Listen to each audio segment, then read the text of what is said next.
This is definitely budgeting season. So most companies that have a fiscal year or a calendar year budget or calendar year tax season, they start budgeting in October because our year ends at the end of the calendar year.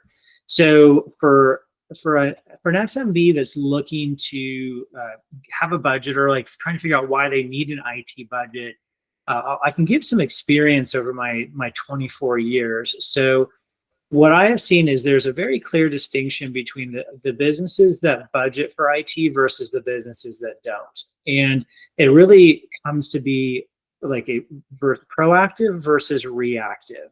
So the companies that budget, they're looking for very consistent outcomes. They want to make sure that downtime is minimized where possible. They want to make sure their staff are working on what they're supposed to be working on, not fighting IT issues. They want to make sure they know how much money they're going to spend in IT next year, not have any big surprises.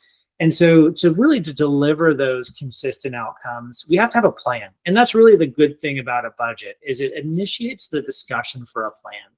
And so as a VCIO, we spend a lot of time in the spring, summer, and fall talking with customers to get their plan, their strategy, where they're going. But at this time of the year, we're specifically asking questions of, what does 2026 or whatever the next year is look like for your company? Where are you going? How many staff members are you hiring? Are you buying locations, changing locations, any big strategic technology purchases?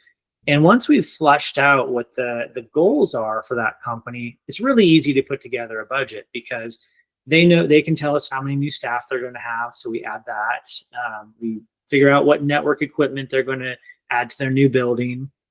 But we also are able to tell them what equipment they currently have is going to come up for renewal.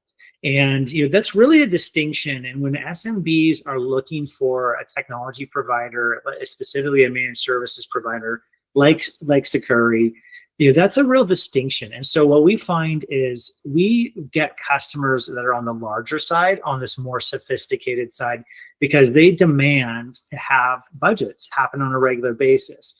And so, in the case of Sakuri, we have the tools, the technology, the processes to gather the information necessary to compile these budgets easily within minutes for a customer sometimes, because all the heavy lifting has been done by the automated systems. And so what we'll find is the companies that don't get budgets from their IT providers but need them tend to move to a provider that can take care of that. So really it's about, like I said, proactive versus reactive. Those customers have much lower instances of unplanned downtime.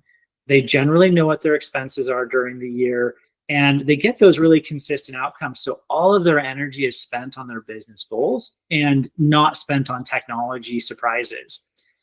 So we'll contrast that then with SMBs that don't budget for their IT expenses. And I get it. I've been an SMB for like 24 years. I understand that the time is always against us. There's always some fire burning. And so there's a lot of excuses we can put together and probably legitimate reasons as to why we're not spending time on a budget. But the companies that don't budget, oftentimes that means they don't have a plan as well. And so if we can't talk with them to know how many more staff they're hiring, or if they're letting staff go, if they're going to a new building, buying a new technology for their business, if we don't have a plan, then everything is a reaction. And that means that there's delays there's always a delay in getting that new equipment. There's an engineering cycle, there's a purchasing cycle, there's a delivery cycle.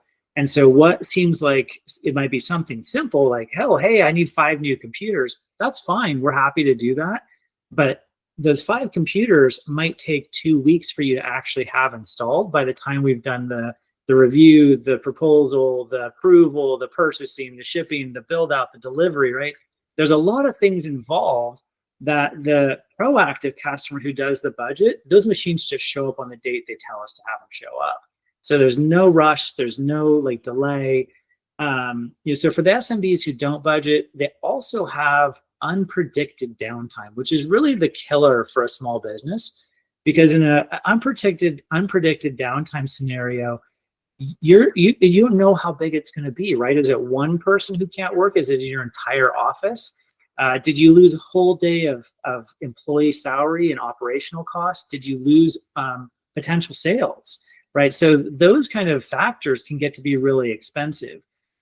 And for an SMB who doesn't budget, I would say the thing I would recommend is to go through the exercise of what does it cost, and we call this the bleed rate at Sakuri. And this is an exercise we do with all of our customers: is what does it cost you for all your staff for one day? What does it cost you to operate your business for one day?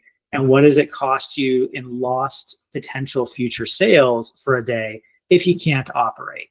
And we usually do that for our disaster recovery plan, but for someone who's evaluating the cost of a downtime, that's the calculation. So you add that all up, that's what it costs you for one day of downtime.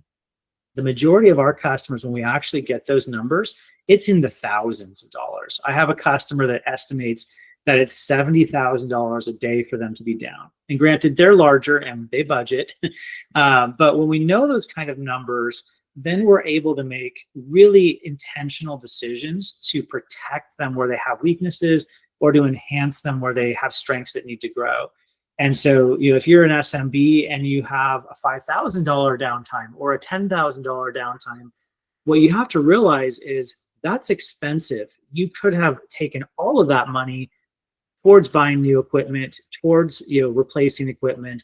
And really all of that would have taken is probably 2 hours of your time to do a plan and get a budget together. Now, once again, if you're an SMB that has an IT provider or a managed services provider and they can't provide you budgets because they don't have the equipment and asset lifecycle management systems they need, then unfortunately that will, you don't get the budget, right? So you're stuck at that low value IT provider. And so you have to really assess, what is the cost of having a low value IT provider to me?